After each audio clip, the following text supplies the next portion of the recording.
There is such an assault from the enemy and from the world. I'm not going to put all the blame on the enemy, although he started it.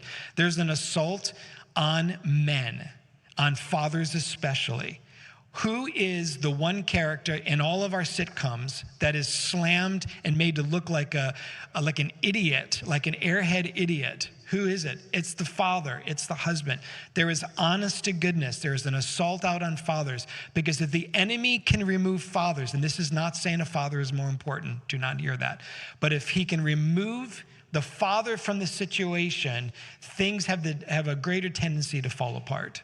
And there's such an assault. Do you know, this is true, how we view our earthly fathers and that relationship affects our relationship with God?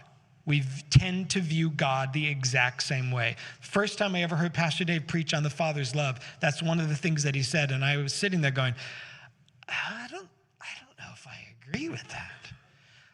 Not that Pastor Dave would lie, but I was like, no, but I think I'm good. I think I'm good. But as I began to go after getting healed in some areas of my life, I began to see again and again and again and again, the way I viewed my dad is how I viewed God. I believe the assault of the enemy is to do detriment to our relationship with God by removing fathers out of our household, or having fathers in our household who are completely oblivious and completely disconnected. I believe it's a plan of the enemy because he knows it affects this.